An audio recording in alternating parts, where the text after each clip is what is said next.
Chaplain, I was hitting this guy so hard in the head with a metal flashlight that I could feel his lacerations being opened because he was bleeding on top of me. That combined with a broken nose and the blood in my face, I was having a really hard time. I don't remember really seeing anything, but just feeling his breath and feeling him on top of me.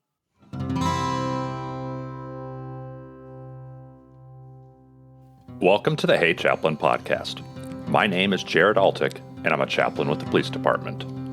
This podcast exists so that cops can hear encouragement from other cops. It may not be very often that you talk to a police chaplain, but I'm hoping that you might listen to a chaplain talk to other cops about being a wiser, healthier person. On this podcast, you'll hear from detectives and dispatchers, U.S. Marshals and county sheriffs, and the occasional traffic cop. From the LAPD to Scotland Yard, the guests on Hey Chaplain are giving you the wisdom gained from their experience so that you don't have to learn the hard way. Today I've got a great story for you. It's a story of a fight with a guy on PCP. So it's a tactical lesson, it's a near-death experience, and it's a critical incident all wrapped up together with a good dose of PTSD and unhelpful police department culture. Our guest today is Steve Davis. Steve is a Colorado cop with 45 years of experience as a canine handler, a motorcycle cop, an investigator, and a police chief. Steve has so much wisdom to share, so please listen all the way to the end and catch what he has to say is a critical mistake that cops make when an injured cop returns to duty. Here's Steve Davis. Hello, Steve. How are you today? Good, Chaplain. How are you today? I am doing well. I'm excited to talk to you. I've actually had a chance to listen to your use of force story. You told it at a conference that I was at, and I was able to sit in your class and listen to you talk about it. And I'm just really grateful that you're willing to come on the show and tell me about it again here with this audience. Well, I'm honored to be here. Thank you for inviting me. And yeah, I've had a pretty good career, a long career, and there's some rough patches in there. And one of those was discussed at the national conference in Kansas City. And I'm honored that you were in my class as well. Thank you for being there. Well, hey, tell me about your career. You've been a cop mostly in Colorado, right? Yeah, most of my career. I mean, I started out young at the age of 18. I joined the military police in 1976. I am that old. And, I spent 3 years as an MP. It was great. I was sent overseas to South Korea. I came back to Colorado where I was born and raised. I was a cadet even before that with the Boulder County Sheriff's Office. And I think I was started when I was 13. And so it's just been in my blood. And once I got out of the Army, I was offered a job in Glendale, Colorado, which is a suburb of Denver.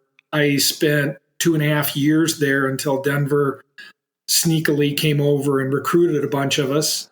And the next thing I knew, I was a Denver police officer. And I worked at Denver. I worked in districts. I worked as a traffic motorcycle officer. And I had a friend of mine that was running for sheriff up in Boulder County, where I was born and raised. And he said, "Come up here, man. You've always wanted to be a canine officer. You can always go back to Denver." And so I did that. I went up to Boulder and I trained a drug dog, and I had a great career with my canine up there for many years. And then I went back to Denver and decided that it changed so drastically. And it was just one of those departments that I just didn't feel like I was a fit in. I couldn't get back on my bike. So I didn't want to push a radiator around at 3 a.m. And so I decided How big a department is Denver? At the time, they had 1,600 officers. Okay, pretty big department. Yeah, it's the largest department in Colorado. And, your typical big metro police agency, 6 districts, and anything in the world you wanted to do, you could probably get promoted up to do that. But I just didn't go back. And instead, I decided that, I would probably go open my own business. I opened an investigation business in Denver, where I did just background investigations. However, I wanted to keep my post certification, so I joined the Edgewater Police Department, which is Metro Denver, as a reserve, and I was their PIO. So they sent me to PIO school, and I was talking to the cameras every other night. It was a Metro agency. We had shootings, stabbings, homicides, and we had all kinds of things. So 2 a.m, waking up. And then I was offered a chief of police job at a small town out in eastern Colorado, which I took. Small, it was 5,000 people, I think. I think I had 9 cops at the time. And that was my first, prior to that, I'd been promoted as a sergeant, and I was also an investigator and a detective, but I'd never been a commander per se. So here I am in this little town dealing with small town politics. I stayed there for a while, and then I moved on due to politics, as small chiefs do. And I took over another small town as a chief of police right in the heart of Denver. And I worked there up until May of 2023. And I loved going into these small towns and just, especially troubled towns, and regrouping and hiring good police officers. And during that time, I also was really good friends with Pastor Barry Young in Kansas City, Missouri, who introduced me to police chaplaincy. And man, I had a calling for that, and I really enjoyed diving deep into that and doing that as well. So I've had a great career. I've done a lot, and I've bounced around. I'm one of those cops that people are like, oh, that guy. But without that bouncing around, I would not have had the experience or the people that I've met. And so I've been blessed. Sure. My career has been great. And so I retired, and then I just took over as a church security lead for 4 campuses. So I'm kind of semi-retired again. Wonderful. Wonderful. Well, I'd like to hear again about your fight that you had at a Denny's. Sure. You had just a fascinating story about that, and I'd love to just hear all the details. And so can you walk me through what happened to you? Sure, absolutely. And the reason that this story resonates with me and that I teach it in some of my classes is because, when people talk about PTSD in first responders, there are so many critical incidents that everyone has been through. It could be something simple as a SIDS death to a officer-involved shooting and everything in between.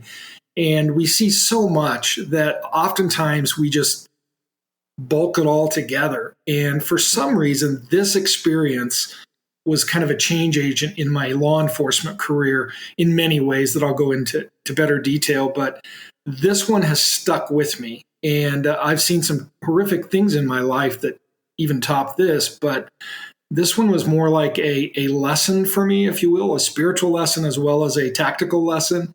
And so anytime anybody's asked me, what's the worst thing that's happened to you? This was as close to death as I'd been in my law enforcement career. And so that's the one that I like to talk about. Bad things happen to cops, and it's not every day that, they walk away from this stuff. I think I was a young 27-year-old, 6 foot, 200 cop. I was a big guy. Okay. Yeah, it was, I believe July of 85-ish was when it was. This was when I was a Denver PD motorcycle officer. Okay. And, the beginning of the story is pretty typical. I mean, I was working kind of a weird swing shift. They didn't like to keep bikes out at night. So as dusk would hit at that time, it was 8 or 9. We'd roll in at 7 and do our paperwork and get out of there by 9 o'clock. Out on the highway, writing tickets, doing what motorcycle cops do. I was getting off early that night, so I decided to go to dinner. I'd missed lunch that day, so I hit the Denny's, and the Denny's in Denver, right off the Interstate 25. As I always did, I rolled in there and walked inside. My uniform at that time consisted of, your typical motorcycle jacket. It was summertime, so, I didn't have that, but I had my heavy-duty shirt and my pants, my high boots. I had a weapon that was a holster, snap holster, one little snap, that was a Smith & Wesson Model 386, carried by most cops back then, a revolver, and a pair of handcuffs and, a can of mace and a radio. And This particular night, I had a flashlight, what we called a Kell light back then. It was a metal flashlight. always had it in my sap pocket. They were called sap pockets. For those old timers, they'll know exactly what I'm talking about. In I went. I set my motorcycle helmet down on the table. My flashlight stayed right. It was like parallel to my pants, so it was just kind of part of me. And I ordered a big old chicken fried steak, all the trimmings, and sitting back in that back booth doing my thing. And it was packed. I remember the restaurant was crowded. I left. I went up to pay my bill, and the waitress stopped me about midway, and she said, "There's a guy at the end of the table, or at the last table. He's been there for a couple hours.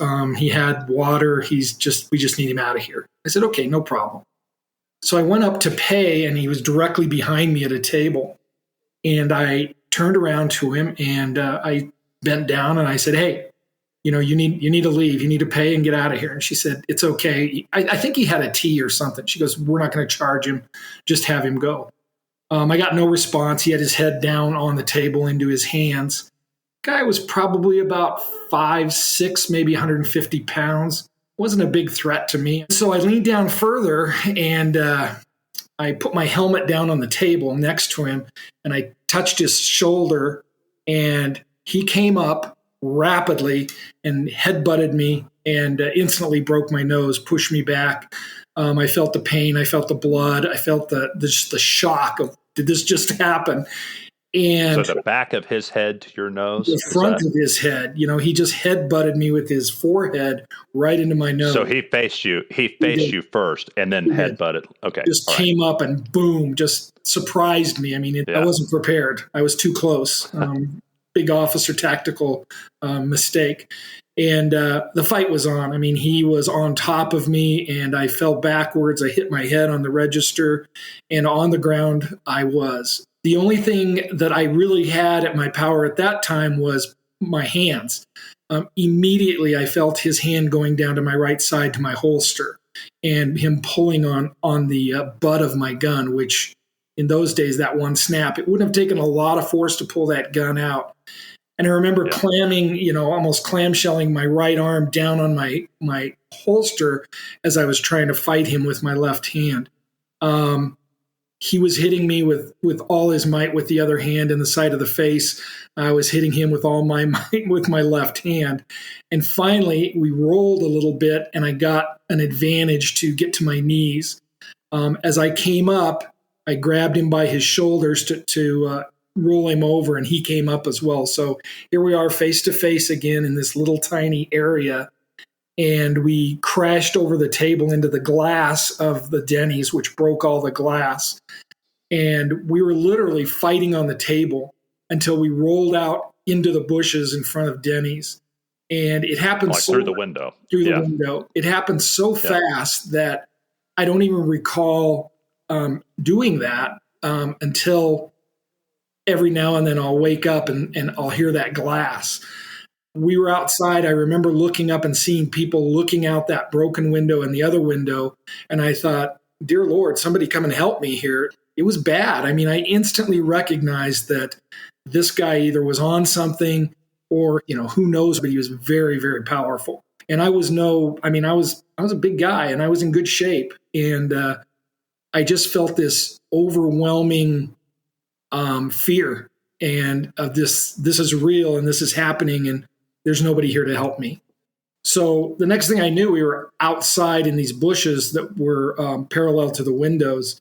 And I remember just struggling to get away from the bushes onto the sidewalk just so I could have room to fight. And I just remember him trying to pull the weapon numerous times. And so I didn't want to let go of that right arm. It was like cemented into that holster. And I got my flashlight out of my sap pocket, and Chaplain, I was hitting this guy so hard in the head with a metal flashlight that I could feel his lacerations being opened because he was bleeding on top of me.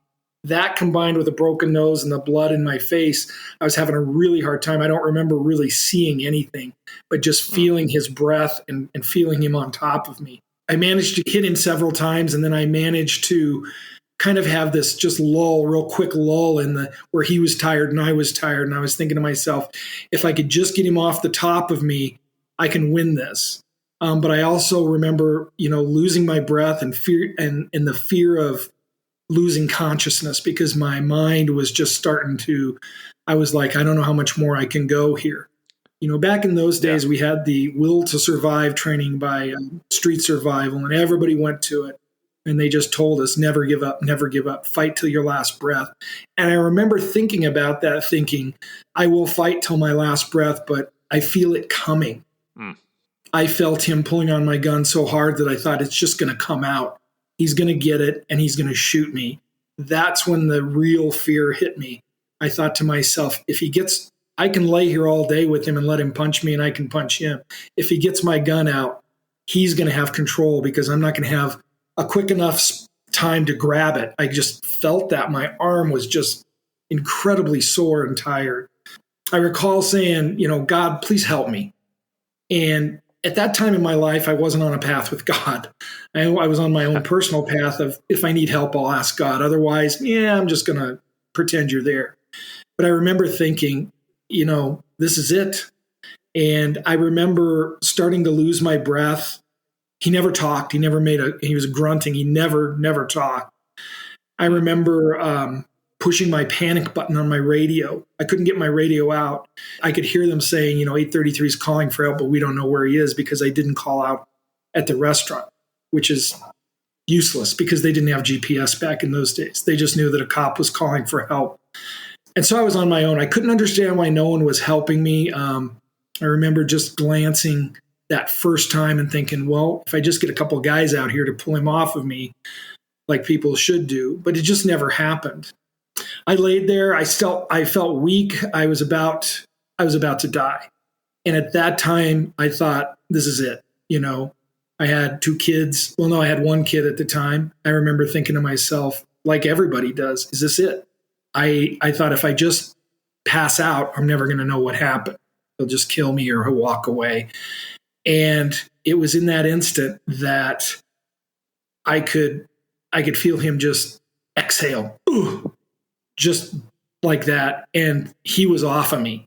And I remember thinking to myself, I don't know what just happened, but I can free my arms and he is no longer on top of me.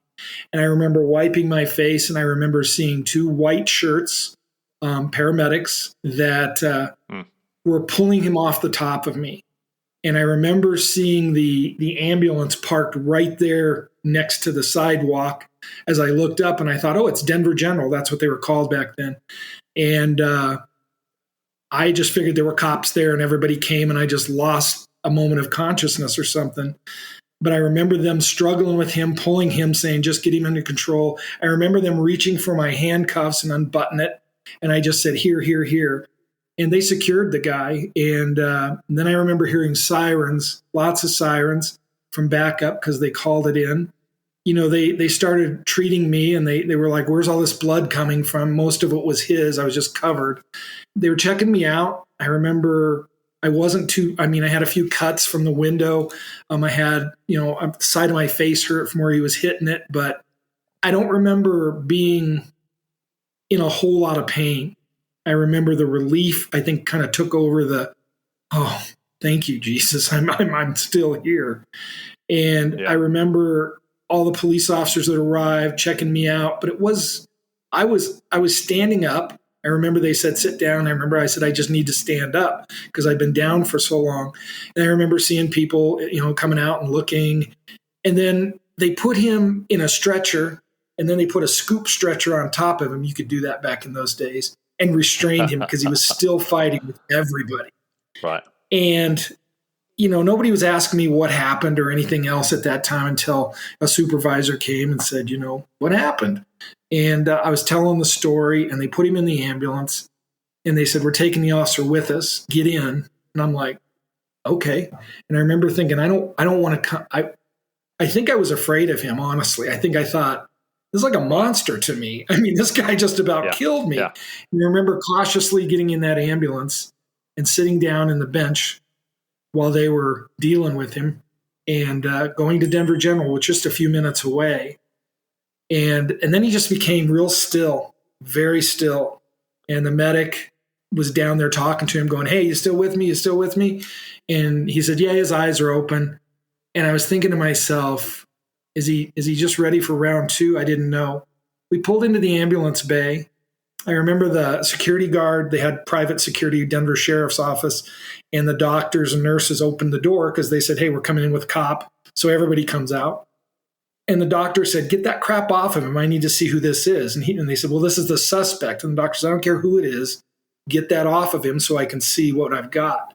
And I remember yelling up, hey, be careful. This guy's crazy. And it was just like my voice was silenced. They took the scoop off of him. They flipped him over. They set him up. He was handcuffed. Once they got the seatbelts down, he sat there for a second. He bolted out the back and headbutted the Denver Sheriff's security guard there into the wall. Now, there were plenty of people to take him down, but I remember thinking to myself, he's a monster. He's Superman. How is he doing this with all the injuries that he suffered and all the several minutes of fighting? They got him down, restrained him, and took him into the ER and then treated me. I remember sitting there, and I remember the nurse coming in, and I remember this. I can't feel sorry for myself. I just survived this. I'm a cop. I'm tough. I have to play this part. And I remember I'm fine. Yep. Yeah. Good job, Davis. Good job. And just being just fix me up and let me get back out there. Even though inside I was terrified, I was traumatized. I was hurting. My face hurt so bad, but I told him I was okay.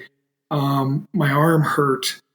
And I remember thinking to myself how close I was. When I went home that night, I really didn't tell my wife the story that had happened. I just told her I got into a fight and I got cut a little bit. She said, are you all right? I said, yeah, I'm fine, and I just I did what cops do. I just, put it away and really didn't think about it. It was my days off. I think I had a couple days off and then 3 more because I had to go back to get things checked.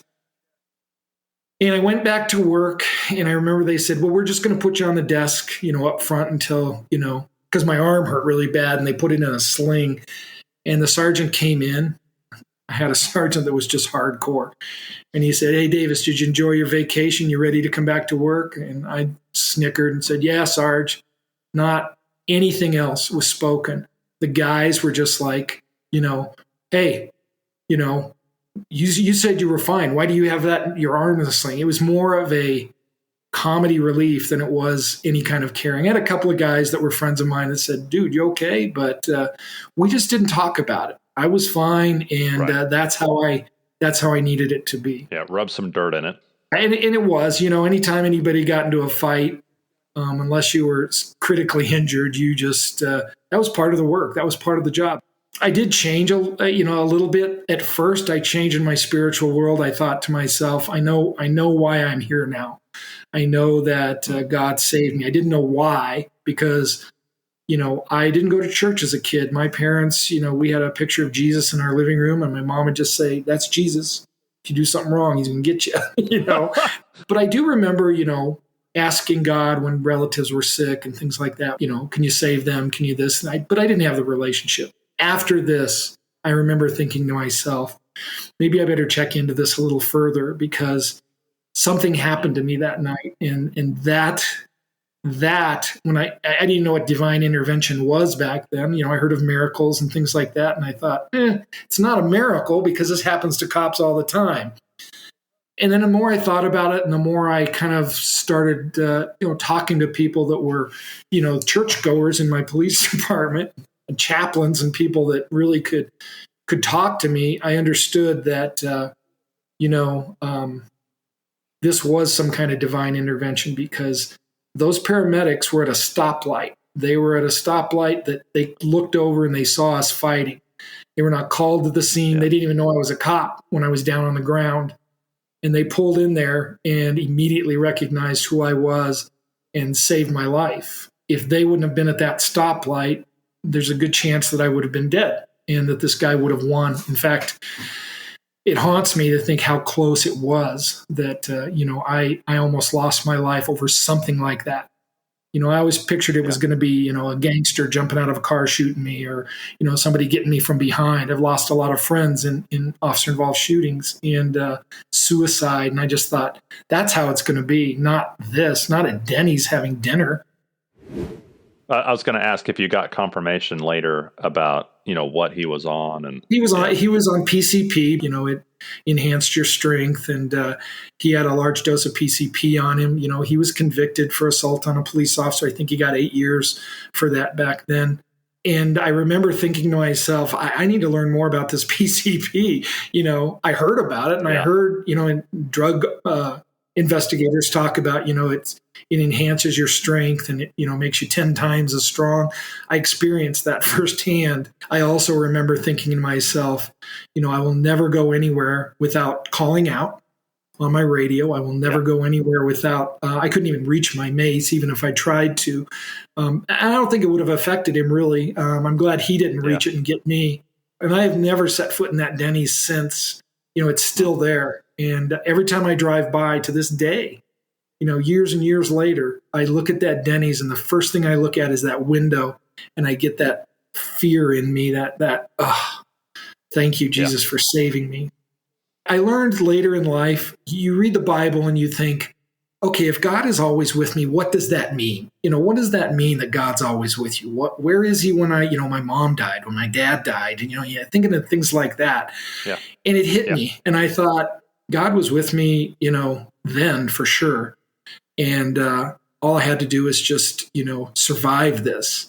And he just showed me that you're going to be okay. You're going to go through a storm here real quick, but I'm going to save you. And he did. That kind of put me on the right path where I needed to start investigating my spiritual faith a lot more and investing in it a lot more than I ever have. What were the worst elements that emerged from being through something like this?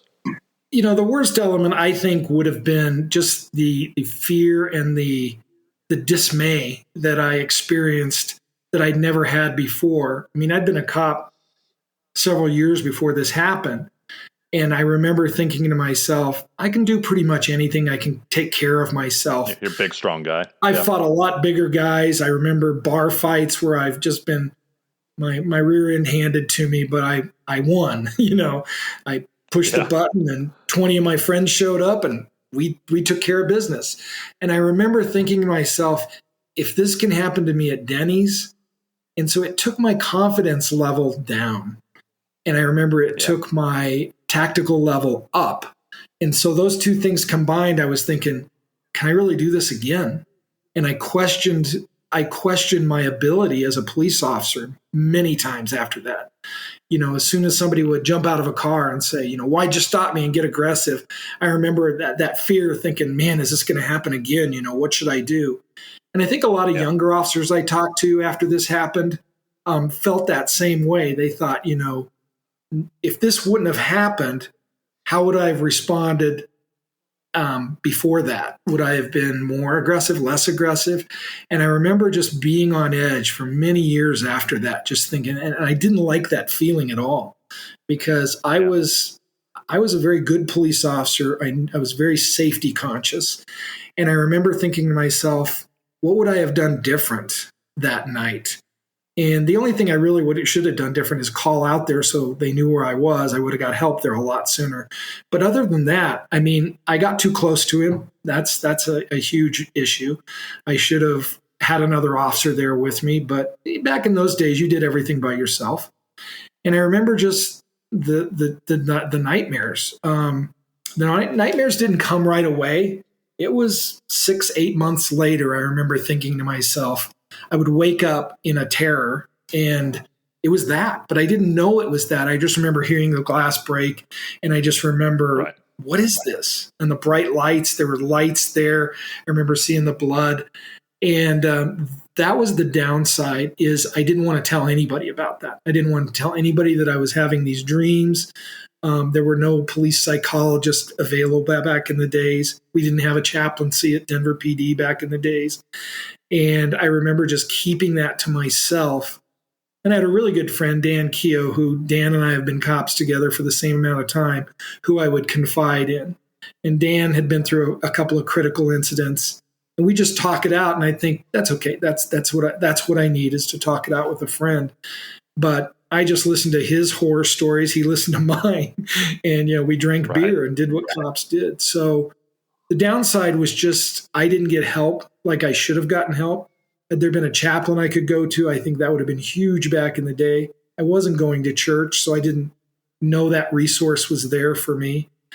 And there wasn't really any other resources because in traffic, we had a lot of old timers. And those guys you just didn't go to and complain. They've been through, they came back from Vietnam, and you didn't want to go to them and say, I got beat up. And so those were some of the downsides. And then, of course, now I'm 66 years old and it's still with me. So that's a downside. But the upside is I'm 66 years old and I can share this with so many people that have been through something like this or could go through something like this, and let them know that, God's got you and you can survive this. And you have to have that faith to go to the next day. You've shared this story several times over. So let me ask about that. What have you seen positive come from sharing this story as many times as you've shared it? Well, you're one example of that. This is a very positive thing that you remembered that story and that you're, asking me to share it again, which I have for several people. People can hear this story, and whether you're a police officer or not, the faith that I had at the time and the faith that I have now were different. But the bottom line is God was with me the whole time. And I think the positive message that I have is that, no matter what you're going through in life, whether it's personal, whether it's on the job type stuff, whether it's financial, things get so bad to where you think it's the end, you think this is it. And I'm a big proponent of suicide prevention. And I think a lot of cops get to the point where, especially they're in a critical incident, because I've lost, as you heard, several friends that have been in critical incidents that have taken their lives. I think it affects you so negatively that you don't talk about it. And that the more you don't talk about it, the more it deep seeds this just almost like a usefulness in your mind. Like, I shouldn't be here and I could have did better and all kinds of things like that. And I think the more I talk about this and the more I have talked about this, it not only gives somebody a piece of hope, but it gives me the strength I need to put this PTSD. It's helped me immensely. I don't really think about it the way I used to think about it, because now I enjoy talking about it.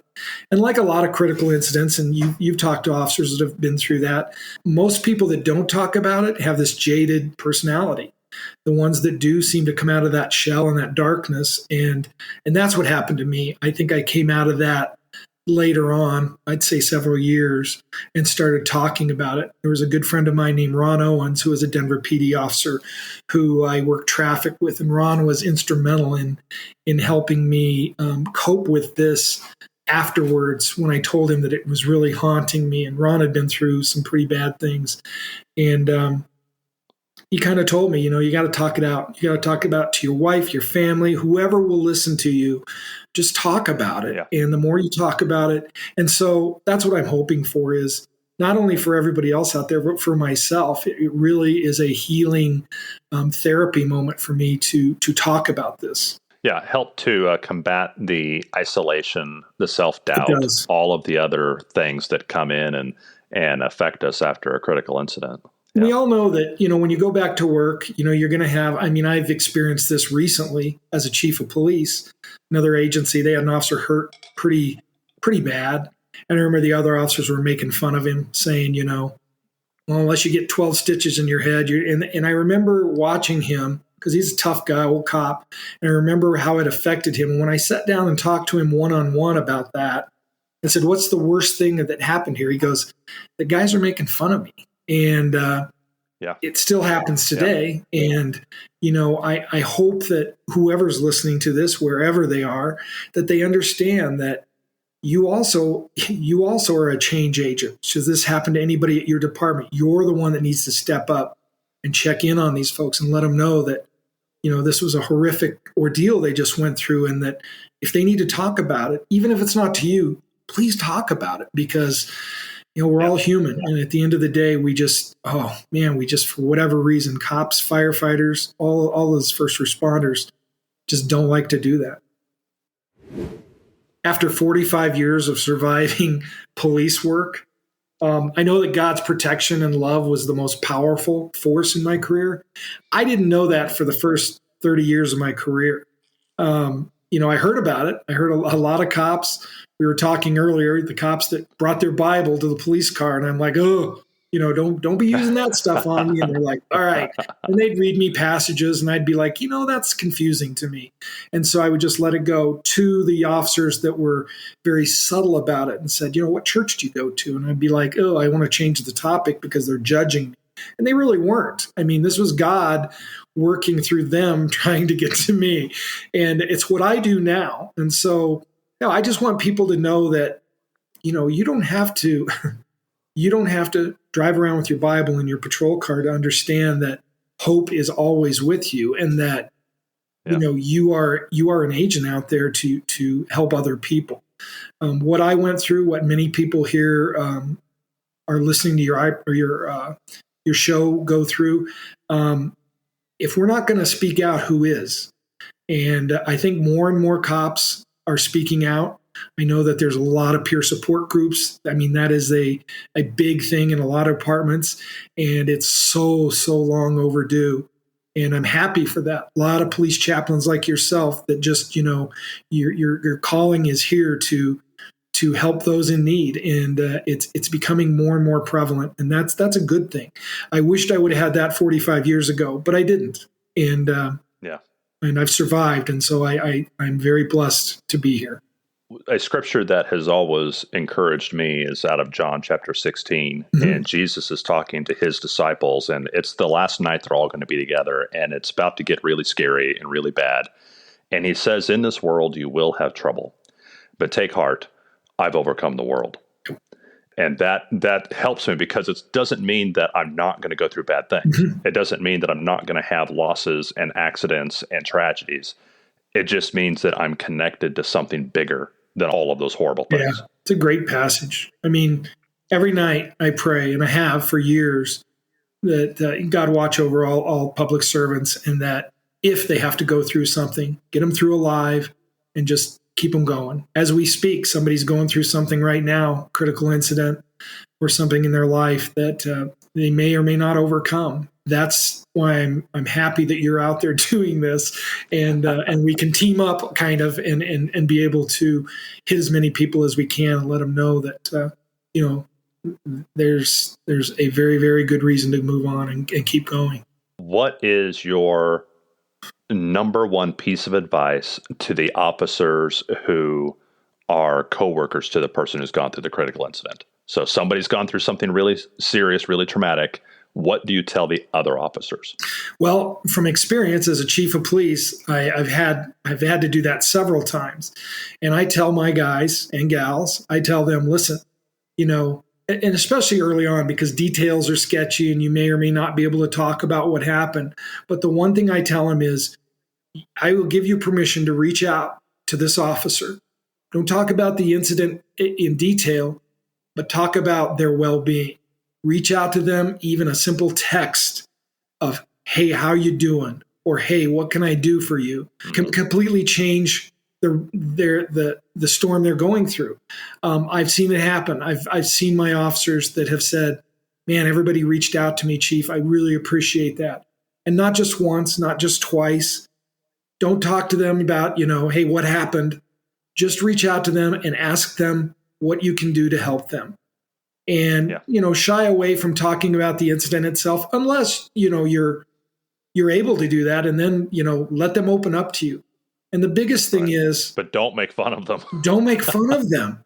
And if they want to cry with them. It's okay as a cop to cry. I tell the guys this all the time. And then, of course, I throw the word of God in there when I can. And I was blessed with a lot of cops that, were God lovers, so I'm good. But don't make fun of them. Don't, tell them to suck it up. Don't tell them, I've been in a worse position. I mean, that is just not okay. Yeah. And that is just such a negative feeling for those officers that are going through a tough time. Don't one-up them. Don't belittle them. Yeah. Don't belittle their trauma. Cops are the most judgmental people, and we always try to one-up each other. Let's one up. Well, Yeah. I have an officer. Well, I had an officer in my department that was shot 11 times by a bunch of gang members, 11 times in his face. And that guy, people would be like, well, and he just look at him and go, well, I was shot 11 times. I'm like, no. Don't tell him you were shot 11 times, because what they're going through is just as critical as what you went through. Just understand that. And God bless him, he understood that. Yeah, don't compare. Excellent. So, Steve, thank you so much for talking to me today. I really appreciate it. Absolutely, Chaplain. Thank you for having me on here. I love your show, and I look forward to seeing many, many more podcasts. I'm so grateful for Steve coming on the show. His wife, Erica Davis, was on episode 68, titled Married to an Officer. So if you missed that one, you might want to go back, and then you would get a chance to see Chief Davis from a different point of view. It's been one of our most popular episodes, and I think that a lot of cops listened to it and then made their spouse listen to it in an effort to get them to understand. If you ever get a chance to catch Steve and Erica speak at a conference or something like that, like what I got to do, prioritize getting to meet them. And Steve also wrote a book called The Thin Dark Line. I'll put a link to that book in the show notes.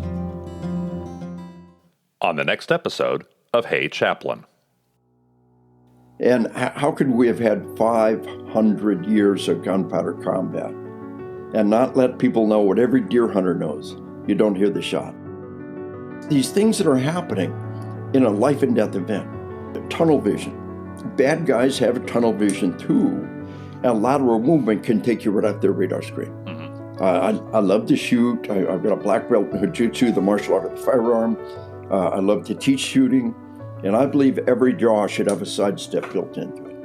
It just, you draw a sidestep and shoot, and as you sidestep, you're a moving target at least, but there's a very good possibility come right off their radar screen.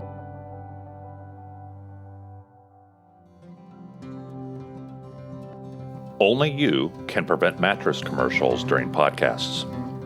This show is commercial free because you buy me a $5 virtual coffee at buymeacoffee.com/HeyChaplain. You already get the show for free, but thank you for supporting the show, and thank you for making this podcast possible. It means the world to me. The views expressed here are the personal views of the hosts and our guests and do not necessarily represent the views of any law enforcement agency or its components. If you like this episode, please share it with a cop or someone who loves a cop. Thank you for listening to Hey Chaplain, and as always, pray for peace in our city.